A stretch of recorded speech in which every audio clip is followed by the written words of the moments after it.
Welcome. We're continuing to work through Daniel chapter 11, and in this video we'll be covering verse 21, which reads, quote, "In his place shall rise a contemptible person, on whom royal majesty had not been conferred. He shall come in without warning and obtain the kingdom through intrigue." End quote.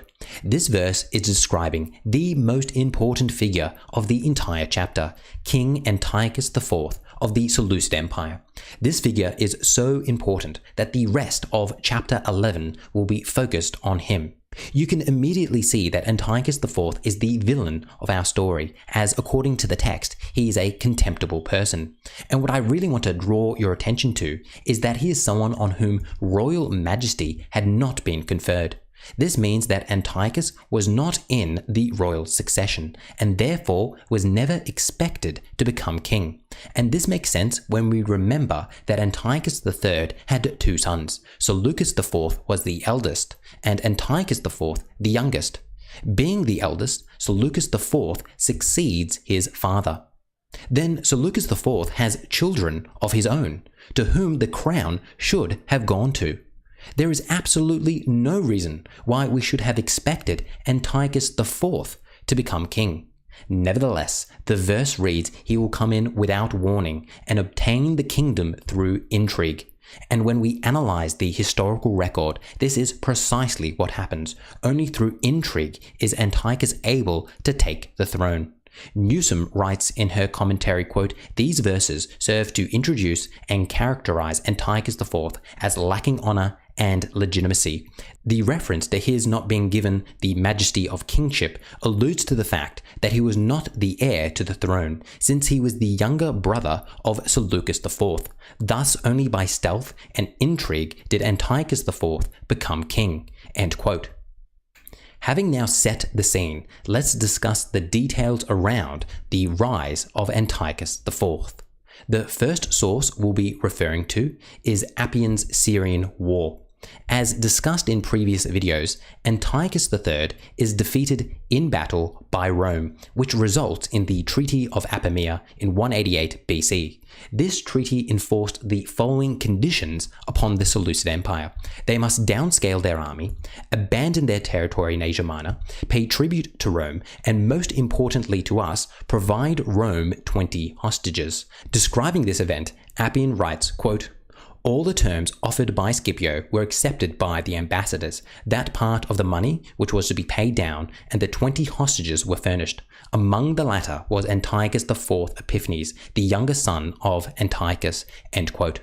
Therefore, as a result of the Treaty of Apamea, Antiochus III is forced to send his youngest son, Antiochus IV, to be a prisoner in Rome. Following on from this, Appian continues to write, quote, "Afterward, on the death of Antiochus the Great, his son Seleucus succeeded him. So Seleucus IV is now king, and his brother Antiochus is in prison in Rome. Seleucus IV also has two sons of his own. The eldest is Demetrius, and the youngest Antiochus. Now after Seleucus IV becomes king, Appian writes, quote, "He, Seleucus IV, gave his son Demetrius as a hostage in place of his brother Antiochus." End quote. Let's break this down slowly and bring up a map to help our understanding. So Antiochus IV is in prison in Rome, fulfilling the conditions of the Treaty of Apamea.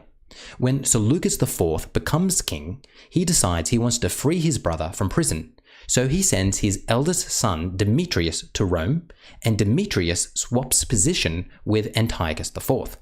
So Antiochus is now free. Antiochus then starts to make his way back to the Seleucid Empire, but stops in Athens. Let's pause here and continue to read Appian, who writes the following, quote, "When the latter, Antiochus IV, arrived at Athens on his way home, Seleucus was assassinated as a result of a conspiracy of a certain Heliodorus, one of the court officers." End quote. So, as Antiochus IV is making his way back home, Heliodorus, the same man who attempted to steal money from the Jerusalem temple, assassinates Seleucus IV. So Heliodorus is now in control of the empire. But Heliodorus doesn't crown himself king, rather he installs Seleucus's youngest son, Antiochus, as king. The reason why Heliodorus does this is because Antiochus is a very young boy, approximately 5 years old at the time, so he's merely a puppet king, while Heliodorus is still the one with the true power. Now, the crowning of the boy Antiochus as king is not recorded in Appian, and in fact we have very few historical sources that even mention the boy Antiochus. So let's pause for a moment and consider one piece of evidence for his existence. Guerra, in his book on the time period, notes the following about the child Antiochus. Antiochus, son of Seleucus IV, received very sparing attention in our Greek sources. But Guerra continues to write the following. After murdering his king, Heliodorus took control. With the concentration of real power in his hands, he seems to have been content to leave the titular leadership to others. A series of Seleucid coins bearing the face of a boy and the inscription of King Antiochus is relevant here. End quote. So the reason why we know that the boy Antiochus took the throne during this time period is because we have coins of him. And when creating a timeline of these events, historians believe that these coins are dated to after the reign of Seleucus IV, his father, of whom we have plenty of coins, and before the reign of Antiochus IV, his uncle, of whom we also have plenty of coins.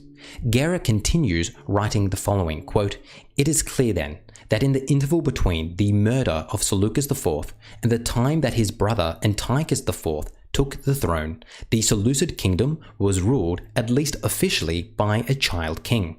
The boy must be Seleucus's son Antiochus. With the semblance of legitimacy and continuity thus assured, and the death of the king probably presented as due to natural causes, Heliodorus could now manage the affairs of the state with much more power than before." End quote. Let's now continue reading Appian's account of these events. Quote, "When the latter, Antiochus IV, arrived at Athens, on his way home, Seleucus was assassinated as the result of a conspiracy of a certain Heliodorus, one of the court officers. When Heliodorus sought to possess himself of the government, he was driven out by Eumenes and Attalus, who installed Antiochus IV therein in order to secure his goodwill." End quote. Okay, a lot of information here again, so let's bring up our map to help us make sense of it. So the boy Antiochus is king, but Heliodorus is the one truly in control, and Antiochus IV is in Athens. Soon after Heliodorus killed Seleucus IV, Eumenes and Attalus, who were kings of Pergamum, decide to help Antiochus IV retake the Seleucid throne.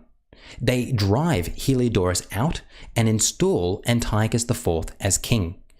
Appian's account here is verified by an inscription found in Athens containing a decree praising Eumenes II for his help in the rise of Antiochus IV. It reads, quote, "When Seleucus IV had passed away and circumstances invited it, accompanying him, Antiochus IV, up to the borders of his own kingdom, and having supported him with money, and having supplied forces, and having adorned him with a diadem, along with other accoutrements, as was appropriate, and having offered sacrifice, and having made assurances of good faith towards each other with every good will and affection, in a remarkable way, they, Eumenes and Attalus, joined in restoring King Antiochus to his ancestral rule." End quote. Thus, this inscription found in Athens verifies what we read in Appian's account. It's during this time that Antiochus shares the throne with his nephew. Thus, we have the boy Antiochus and Antiochus IV as co-rulers of the Seleucid Empire during this time. Appian finishes off his account by saying the following, quote, "Thus Antiochus, the son of Antiochus the Great, ascended the throne of Syria. He was called Epiphanes the Illustrious by the Syrians, because when the government was seized by usurpers, he showed himself to be their true sovereign." End quote. Now, it's quite clear that Appian isn't giving us the full picture. He doesn't even mention the boy Antiochus. Rather, Appian's account of how Antiochus IV rose to power presents him in a very positive light. However, when we continue this topic in our next video, we'll be exploring another source, specifically the Babylonian king list, which gives us a slightly different version of this account. I hope you join me in that next video as we explore that account. As always, if you're enjoying these videos, your support would be greatly appreciated, so please consider supporting me on Patreon. Find the link in the description below.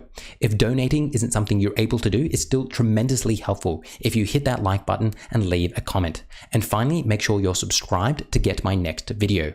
Thank you for watching all the way until the end, and as always, I'll see you in the next one.